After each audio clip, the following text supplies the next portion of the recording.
आरक्षण कोई गरीबी हटाओ कार्यक्रम नहीं है और आरक्षण का आधार आर्थिक नहीं है। आरक्षण का आधार सामाजिक पिछड़ापन, सदियों से समाज में व्याप्त भेदभाव, छुआछूत, शैक्षणिक, आर्थिक और राजनीतिक पिछड़ापन। और जो ये चल रहा है इसमें क्रीमी लेयर की आरक्षण में कोई अवधारणा नहीं रही, ना हमारे संविधान में।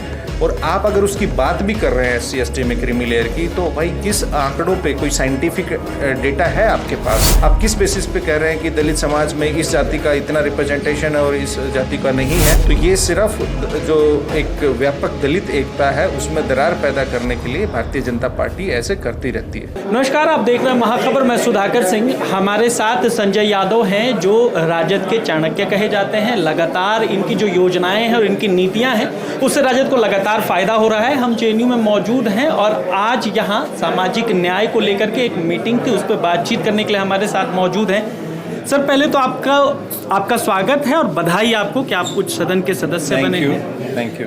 एक सवाल ये, लगातार भाजपा ये आरोप लगाती है कि सामाजिक न्याय की बात आप करते हैं, लेकिन इस बार जो लोकसभा चुनाव हुआ उसमें 18% मुसलमानों की संख्या, उसमें 2 टिकट मुसलमानों को मिलता है और यादवों की संख्या 10 से 12% है, उसमें 10 यादवों को टिकट मिलता है।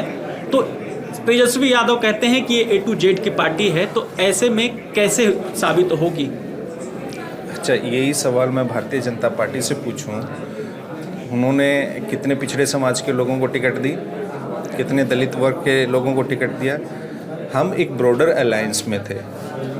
उस अलायंस में कांग्रेस और राष्ट्रीय जनता दल का हम और कम्युनिस्ट पार्टी का हमारा गठबंधन रहा। हमने 4 मुस्लिम प्रत्याशियों को टिकट दी और उसमें से आपने जाति विशेष की बात की, तो लेफ्ट ने की 2 पार्टियां उन्होंने प्रत्याशी दिए, उस अनुपात में दिया। तो जो टिकट का डिस्ट्रीब्यूशन हुआ वो संसदीय बोर्ड की बैठक में, जब पार्टी के जितने भी शीर्षस्थ नेता हैं सबके विचारों विमर्श के अनुसार, अनेक फैक्टर्स होते हैं, उसके अनुसार ये सब टिकट दिया है। और इसमें कोई 2 राय या कोई शक शुबा नहीं है कि हमारी पार्टी सामाजिक न्याय की पार्टी नहीं है। उससे एन चुनाव से कुछ दिन पहले आप देखिएगा कि बिहार विधान परिषद का चुनाव हुआ। अभी हमारे 15 बिहार विधान परिषद में विधान पार्षद हैं, जिसमें से 10 चुने हुए हैं, मतलब 5 तो स्थानीय प्राधिकार के जरिए आए हैं। उस 10 में से 4 मुस्लिम MLC हैं हमारे। तो उसमें आप बताइएगा, आप ही से मैं सवाल पूछूं, 10 में से 4 है तो क्या प्रतिशत हुआ? 40% हुआ ना।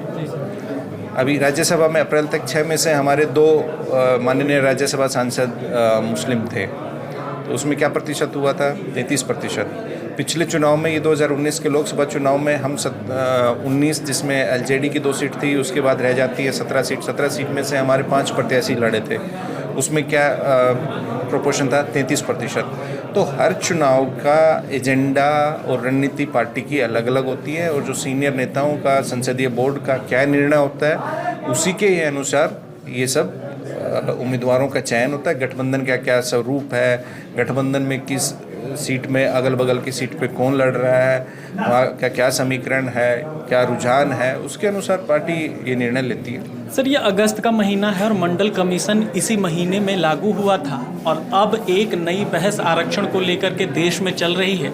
इस पे RJD का क्या स्टैंड है? देखिए, RJD का स्पष्ट संदेश है कि आरक्षण कोई गरीबी हटाओ कार्यक्रम नहीं है और आरक्षण का आधार आर्थिक नहीं है। आरक्षण का आधार सामाजिक पिछड़ापन, सदियों से समाज में व्याप्त भेदभाव, छुआछूत, शैक्षणिक, आर्थिक और राजनीतिक पिछड़ापन है। और जो ये चल रहा है इसमें क्रीमी लेयर की आरक्षण में कोई अवधारणा नहीं रही, ना हमारे संविधान में। और आप अगर उसकी बात भी कर रहे हैं SC ST में क्रीमी लेयर की, तो भाई किस आंकड़ों पे, कोई साइंटिफिक डेटा है आपके पास? आप किस बेसिस पे कह रहे हैं कि दलित समाज में इस जाति का इतना रिप्रेजेंटेशन है और इस जाति का नहीं है? उसका कोई, अगर आपके पास आंकड़ा है तो आप पब्लिक डोमेन में रखिए। तो ये सिर्फ जो एक व्यापक दलित एकता है उसमें दरार पैदा करने के लिए भारतीय जनता पार्टी ऐसे करती रहती है।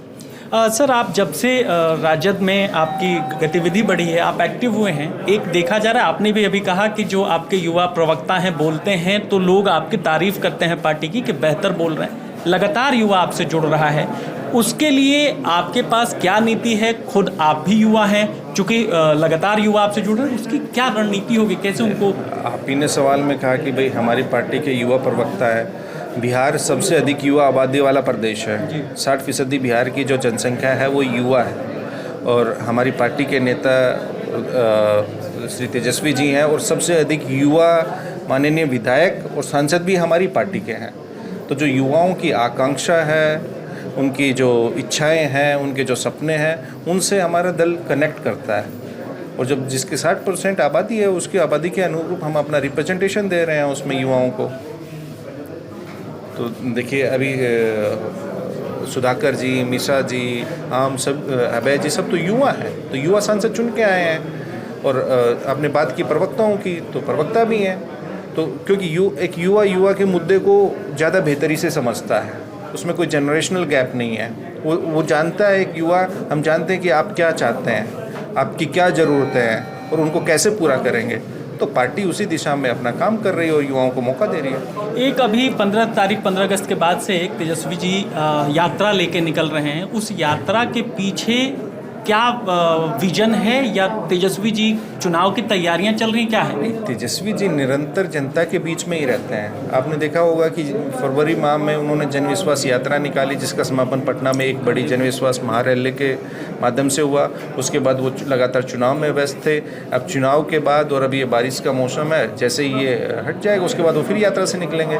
वो नेता प्रतिपक्ष हैं, तो जनता के मुद्दों को समझने के लिए उनके सरकार का तो कोई नुमाइंदा उनके बीच में जाता नहीं है। बिहार में आज अपराध का, भ्रष्टाचार का बोलबाला है। बिना आपको रिश्वत दिए किसी थाने में, तहसील में, ब्लॉक में कोई काम नहीं होता है। प्रतिदिन कितने लोगों की वहाँ हत्याएं हो रही हैं सत्ता संरक्षण में। तो इन सब मुद्दों को लेकर वो जनता के बीच में जाएंगे। बेरोजगारी, गरीबी और पलायन का क्या आलम है। सबसे अधिक पलायन बिहार से होता है, सबसे अधिक गरीबी बिहार में है, सबसे अधिक बेरोजगारी बिहार में है। तो 17 वर्षों से ये सरकार कर क्या रही है? अब तो दिल्ली में भी उनकी सरकार है, बिहार में भी उनकी सरकार है, डबल इंजन की सरकार है। तो जब ये लोग जनता के मुद्दों को नहीं समझ पा रहे हैं सरकार में बैठे लेके, और ना ही उनको समझ के उनको कोई समस्या, उस समस्या का समाधान कर रहे हैं, तो तेजस्वी जी तो जाएंगे। वो तो हमेशा जनता के बीच में रहते हैं। यही तो वजह है कि 2015 में भी, 2020 में भी राष्ट्रीय जनता दल सबसे बड़ा दल था, है, और अब की बार 2025 में हम पूर्ण बहुमत से अपनी सरकार बनाएंगे। एक आखिरी सवाल सर, लगातार आपके मत प्रतिशत बढ़ रहे हैं। लोकसभा में भी देखने को मिला, 0 से आप 4 पर आए। अगर महागठबंधन की बात करें तो आप 9 पर आए। पप्पू यादव का ले लें तो 10 पे आए। ऐसे में कैसे देखते हैं, जनता का रुझान आपकी तरफ क्या है, आगे विधानसभा की चुनौतियां क्या हैं? जनता का ये स्पष्ट है। आप ही ने कहा हमारा मत प्रतिशत बढ़ रहा है, तो जनता का रुझान हमारे पक्ष में है। इस चुनाव में, लोकसभा चुनाव में हमारा 9% मत बढ़ा है। एनडीए का, जिसमें 5 दल हैं, वो एक साथ थे, उसके बावजूद उनका घटा है। तो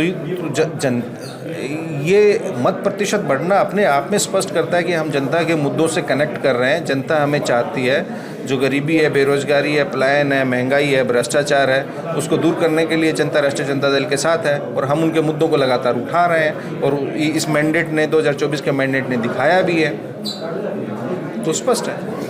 शुक्रिया। ये हमारे साथ संजय यादव थे, जो राजद के चाणक्य माने जाते हैं, और तमाम मुद्दों पर बातचीत कर रहे थे। आप अपनी राय हमें कमेंट सेक्शन में जाकर जरूर बताएं। बने रहें महाखबर के साथ। धन्यवाद।